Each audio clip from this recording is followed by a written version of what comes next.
ఒక సరస్సు దగ్గర ఒక కొంగ మరియు ఒక కాకి ఉండేవి. ఆ కొంగకు తన తెల్లని రెక్కల మీద చాలా గర్వం. అది రోజంతా నీటిలో నిశ్శబ్దంగా నిలబడి చేపలు పట్టేది.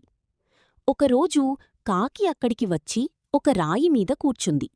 అది గట్టిగా కాక్ కాక్ అంటూ చుట్టూ తిరుగుతూ ఆహారం వెతుక్కుంటూ ఉండేది.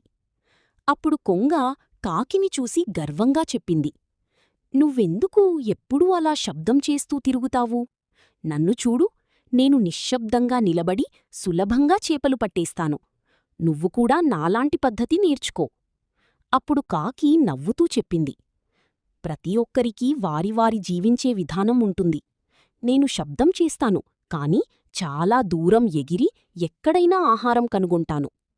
అది విన్న కొంగ నవ్వి, నేను కూడా చాలా దూరం ఎగరగలను, చూడు అని చెప్పింది. అలా అని కొంగ ఆకాశంలో ఎగిరి కాకిని అనుసరించింది.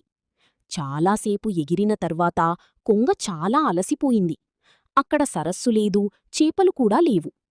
కాకి అది గమనించి చెప్పింది, నీకు సరస్సులో చేపలు పట్టడం అలవాటు, చాలా దూరం ఎగరడం నీకు సులభం కాదు అని చెప్పి కాకి అలసిపోయిన కొంగను తిరిగి సరస్సు దగ్గరకు తీసుకువచ్చింది.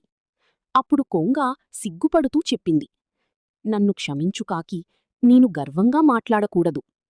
కాకి నవ్వుతూ చెప్పింది, పర్లేదు, ప్రతి ఒక్కరికీ తమ తమ ప్రతిభ ఉంటుంది. ఆ రోజునుంచి కొంగ గర్వం చెయ్యడం మానేసింది.